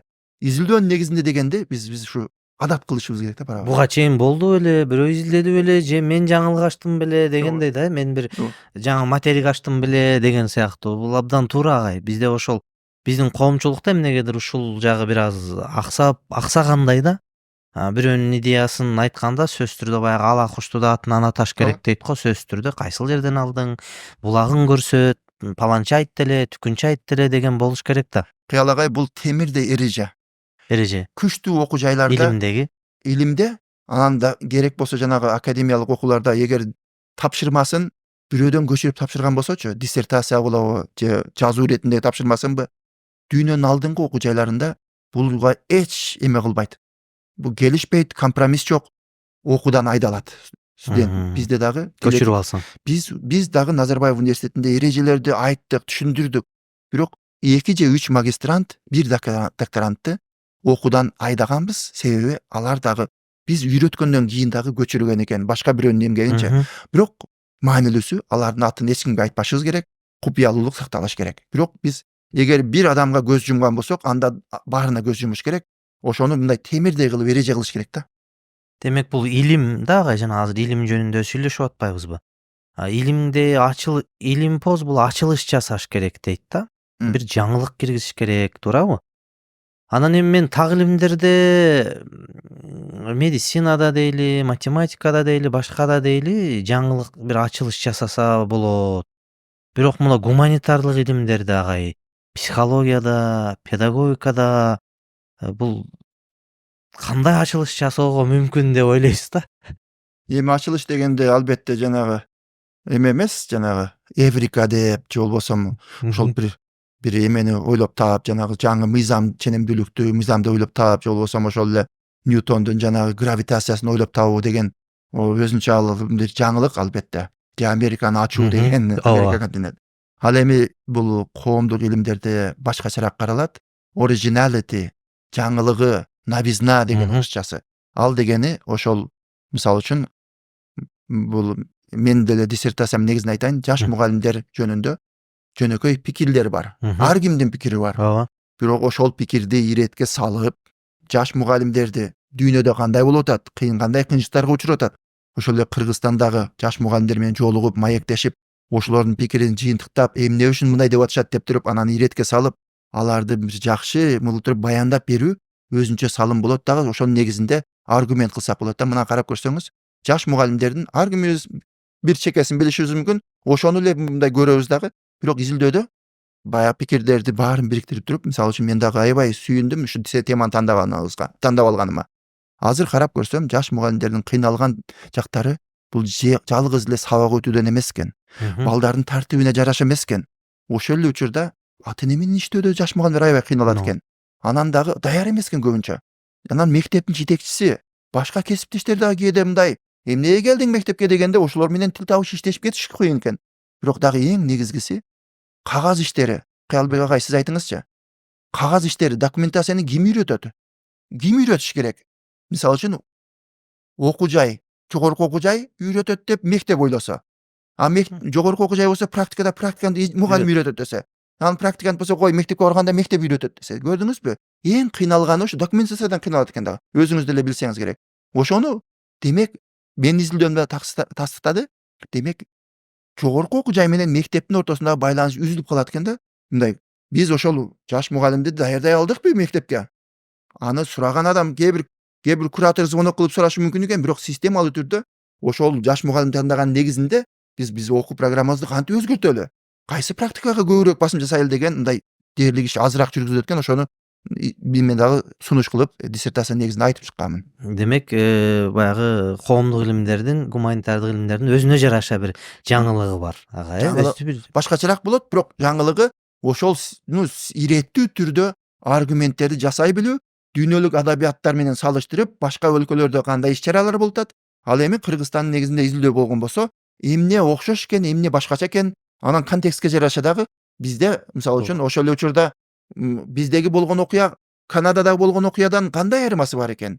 Мисалы үчүн сайыс таркап кетти. Мен изилдөөмдө бир негизги каарманым, негизги катышуучу тарых мугалими болчу, бирөөсү биолог болчу. Экөөнүн да салыштырдым да. Тарых мугалими ошол жылдары, 2000 жылдары, анын көйгөйлөрү такыр башка экен. Ошол жылдары китеп жок экен. Жана конспект менен окутуп атат. Күнүгө балдарга жаңылыктарды үйрөтүп атканда мындай мурдагы СССРдин тарых китеби керексиз болуп калды. Жаңы китептер чыга элек экен. Ошондо баягы жаш мугалимдин бир жагынан окуу китеби дейбиз. Окуу китеби жок болсо кыйналат дейбиз. Экинчи жагынан окуу китеби жок болгону баягы кээ бир мугалимдерди жанагы окуу китебинен көз каранды болгондуктан кутулат экен да. Кээде окуу китеби эле мугалимдердин куралы болуп калат дагы. Ушуну окутсаң, сен математиканы окуткан болосуң дейт да. Анан китеби жок болсо кээде ошол мугалим чыгармачыл боло баштайт экен. Кээде биз ошол мугалимдер эме болуп калат экенбиз да, көз каранды да болуп калат экенбиз. Көрдүңүзбү? Туура агай. Эми дагы ушул изилдөө эми илим да. Ушул абдан маанилүү болуп атат, жанагы жасалма интеллект агай. Ооба. ChatGPT. Ооба. Ушул боюнча бир эми баягы дүйнөлүк билим берүү чөйрөсүндө жүрөсүз да. Дүйнө эмне деп атат? Эми Кыргызстанда да ар кандай ойлорду айтып атабыз. Эми бул деген эртең мугалимдер керек болбой калат. Балдар өз эчинен ойлонбой калат деген эми дүйнө эмне деп атат да? Бул сиздин бир көз карашыңыз. Дүйнө тез өзгөрүп атат. Дүйнөдө ушундай кызыктуу өзгөрүүлөр болуп атат. Азыркы көз караш эртеңки көз караш айырмаланып атат. Азыр мындай ойлонуп атсак, эртең башкачараак ойлонушубуз мүмкүн. Ушул жасалма интеллект деген мурда эле болуп келген. Бирок ChatGPT деген бул ушул жасалма интеллекттин бир түрү. Бул окуу программасына, илимге аябай өзгөртүүдө да. Бул деген бир кыска мөөнөттүн ичинде сураган жообуңа эле жооп бер. Сураган илгери мисалы үчүн кой мен китепканадан барып китептен окуп келейинчи десең, азыр жөн эле темасын берген болсо, ушунча кылып сонун кылып жооп берип аткан болсо, демек жанагы билим алып аткан адам дагы аны колдонгон болсо дароо оңой жоопторду алып атат да. Бирок дүйнөдө мындай көз караш бар. Ар кандай адамдар пикирлештер бар экен да. Буну уруксат берелиби же уруксат бербейлиби? Талашат экен адамдар. Кээ биркилери жок, бул академиялык чынчылдык эрежелери бузулуп атат. Уруксат бербейли десе, кээ биркилери жок, бул жана калькуляторго эле окшош нерсе. Колдоно берсин деген дагы пикирлеги адамдар бар экен да. Ошону бул мага эме жагат. Сиз айткандай жанагы бул мугалимдер керек болбой калабы деген суроо дагы коюлат экен. Ошондо мына Казакстандагы бир мыкты бир инсан бар, Саясат Нурбек деген. Азыркы жогорку окуу жайларынын жана илим министри. Ошонун айткан сөзү бар да. Ал дагы бирөөдөн укса керек. Келечекте мугалим жок болбойт. Болгону жасалма интеллектти колдонгон мугалимдер, жакшы колдонгон мугалимдер жасалма интеллектти жакшы колдонгон мугалимдерди бара сүйлөп чыгат дейт да. Демек аны каалайбызбы, каалабайбызбы биздин турмушубузга кирди да. Агымга каршы сүзө албайсың. Болгону эрежелер керек. Кыргызстанда мен айтып атам, кээде жакшы экен деген ага эжекелер болуп атат, кээде койчу деген ага эжекелер болуп атат. Эмне дегенде? Эрежелер керек. Бизде ушул Назарбаев университетинде атайын биз өзүбүз дагы кызыгып, дүйнөдө жакшы окуучулар, күчтүү окуучулар эмне кылып атат? Ошо ChatGPT'ни эмне кылып атышат? Толук уруксат берип атабы? Студенттерге колдонгону, мугалимдерге, окуу студенттерге же уруксат бербей атабы деген ар кандай сценарийни иштеп чыктык да. Бизге анан ошол провост ректораттан бир 5 сценарий келди.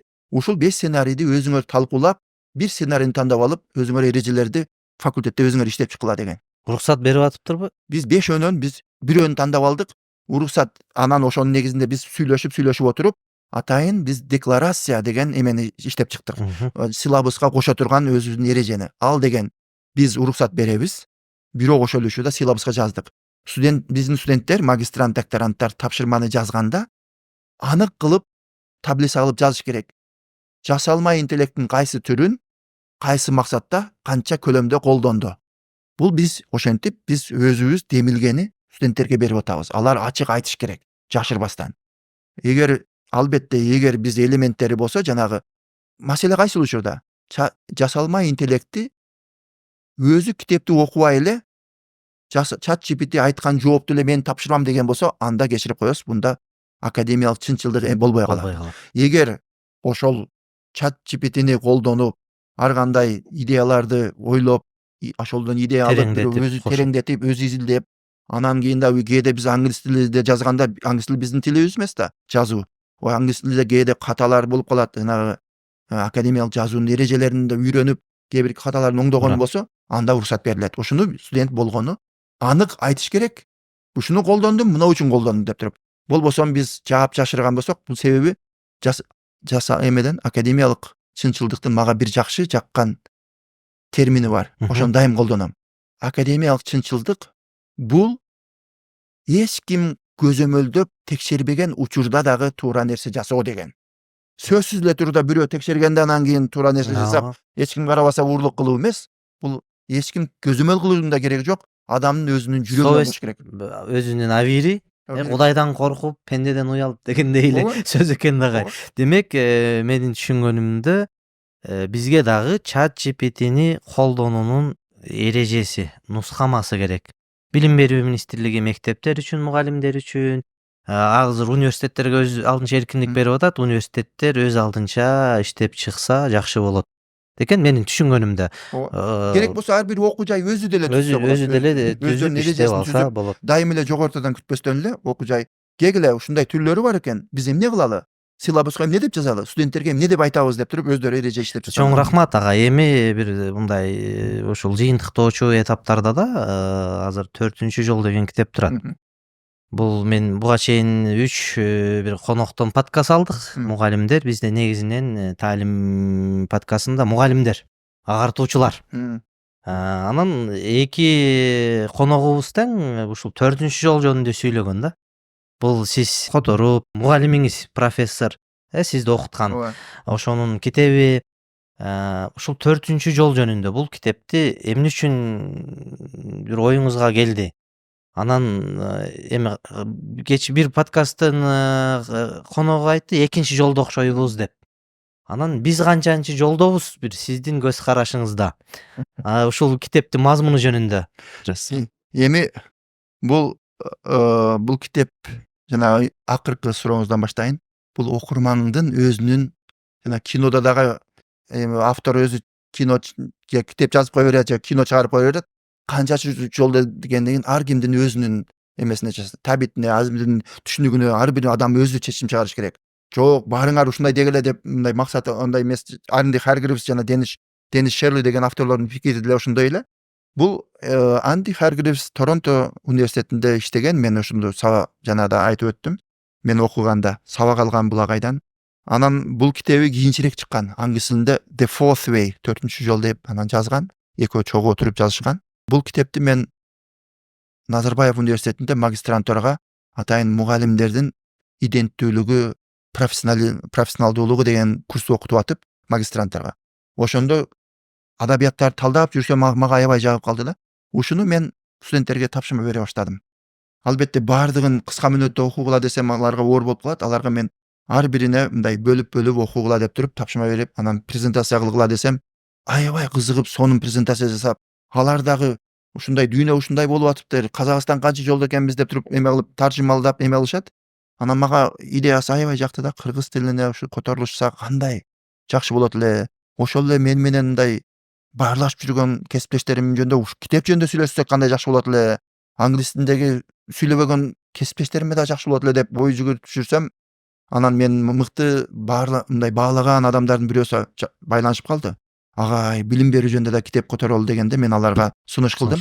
Сунуш кылып, анан алар мына Бакытбек деген жигит ошол укугун алып, китептин укугун жана ал дагы өзү мыйзамдуу түрдө укугун алып чыгарган басмаканадан. Анан эми которуп башташты. Кийинчерээк өзүм дагы жардам бердим бул китептин эмесинде. Түп нускасы жакшы берилсин деп. Бир аз оорураак жазылган да. Оорураак жазылган дегенде көпчүлүк эмелери жанагы билим берүүгө үңүлүп кирген адам окуса, жанагы Англиянын, Канаданын билим берүү системасын жакшы түшүнгөн адам эме кылат да. Ошол кээде мындай мааниси чыкпай калышы мүмкүн. Ушу мен дагы жардам бердим акырында. Анан бул китеп мындай ар бир система, ар бир мамлекеттин билим берүү системасы кандай деңгээлде экенин ар ким өзү чечмелеп көрүш керек да. Бирок ушу 4 жол дегенде мындай баскычтарын көргөзүп берген. Мисалы үчүн биринчи жолунда өзүнчө кандай болгон, экинчи жолу кандай, үчүнчү жолу жана өнүгүп жатканычы. Мен ошол эле учурда бул мисалы үчүн экинчи жолунда ошол эле жанагы стандартизация, тестилөө, жогортодон келген сунушталмалар менен гана иштөө, мугалимдер чыгармачыл болбостон тесттин жыйынтыгын жогорулатуу деген ошо экинчи жолдун көрсөткүчтөрү да. Ага дагы дал келген жактары болушу мүмкүн, бирок 3 жолдо кызматташуу. 4 жолдо болсо, 4 жол бул деген жанагы мектеп же болбосо мекеме өзү аныкташ керек сапат жөнүндө. Биз ушул мисалы үчүн ушул региондо жайгашкан окуу жайбыз.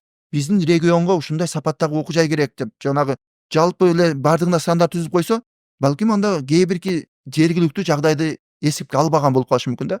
Ошон үчүн балким мен айтат элем Кыргызстанда балким экинчи жол деле бардыр, бирок ошол эле учурда 3 жолдун элементтери иштеген окуу мекемелер да бар. Керек болсо 4 жол менен иштеген же инсандар же мекемелер бар да. Бирок бул бизге мындай ориентир болуп кала бериш керек да. Демек ушул эмне деген? Мугалимдерди сыйлаган, мугалимдердин автономиясын сыйлаган, алардын пикирин сыйлаган, мугалимдер бир нерсе билет деген, эгер билбей калса чогуу үйрөнөлү деген. Ошол эле учурда мугалимдерди баалаган система керек. Ошол эле учурда жанагы мектептерде жалгыз эле олимпиада тесттин эле жыйынтыгы менен мектепти баалабастан, демек комплекстүү түрдө баалай турган мындай көз караш менен караш керек.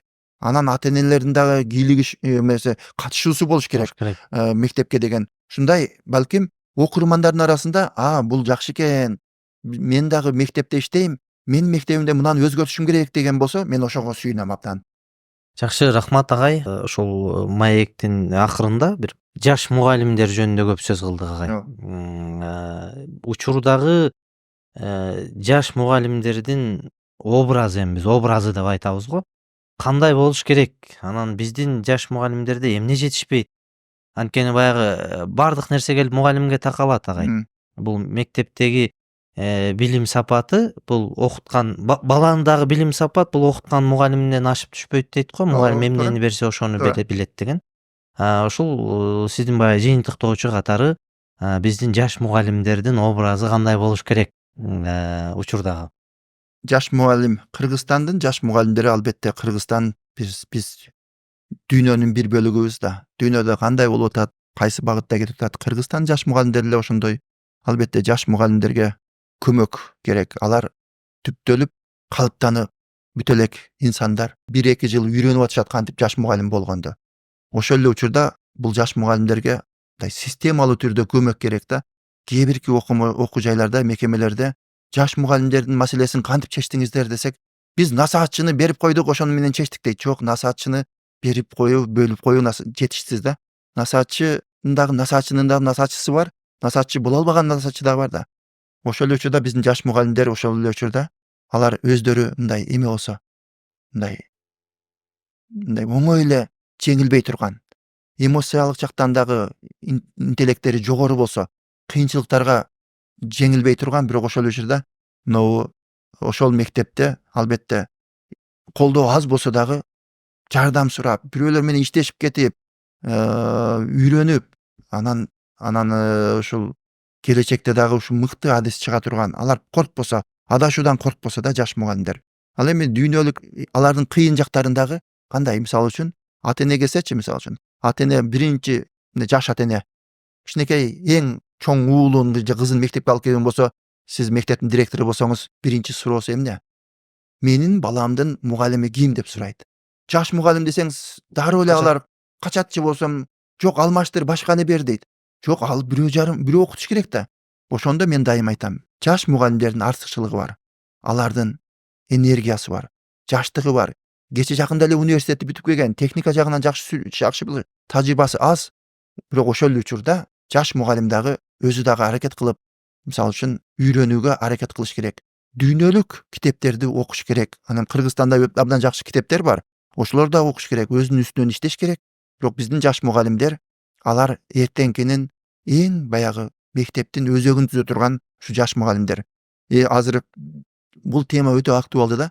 Жаш мугалимдер мисалы үчүн 1-2 жыл иштеп эле кете беретсе, анын ордуна жаш мугалим келе берсе, мектептин өзөгү 5-10 жылда эч ким болбой калышы мүмкүн да.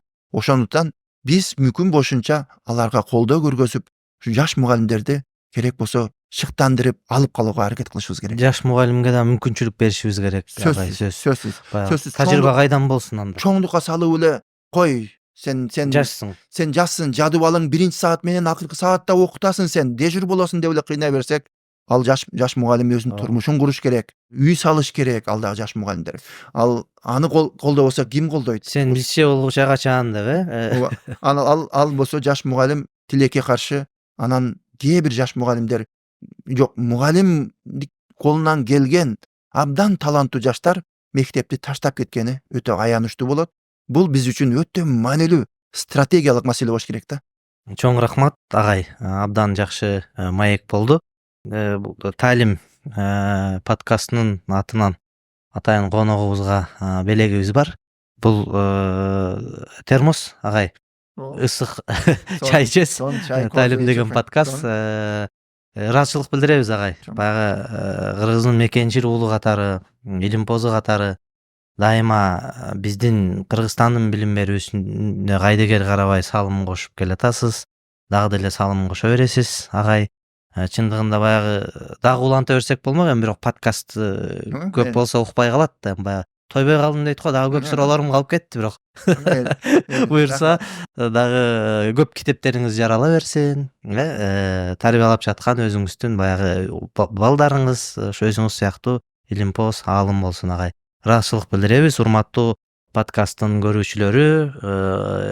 Биздин агайдын китептерин кызыккандар болсо, алуучулар болсо, биз Таалим басма үйүнүн номерин экранда калтырабыз. Бизге кайрылсаңар болот. Агайдын 4 жол деген агайдын демилгеси менен чыккан китеп бар. Билим бакыт канаты, билимге умтулуу, мугалимдер үчүн ушу сабак түзүлдөө боюнча бир топ китептер бар. Албетте сурагандар дагы көп. Бизге да кайрылсаңар болот. Биз дагы жеткирүүгө аракет жасайбыз. Анан ушул Таалим подкастында да биздин бир жаңылык катары айтып коелу дедик. Бул Таалим басма үйү бар. Таалим басма үйүнөн чыккан жаңы китеп 365 күнгө жомок. Бул дагы биздин таланттуу биз агайыбыз Асылбек Жооданбеков тарабынан которулуп, жаңы дизайн менен ушул балдар үчүн ата энелер сатып берсин деген тилек менен 1 жылга жете турган жомоктордун жыйнагын кайрадан чыгардык. Муну дагы Таалим басма үйүнөн алсаңар болот. Ал эми подкасттын кийинки берүүсүнөн көрүшкөнчө.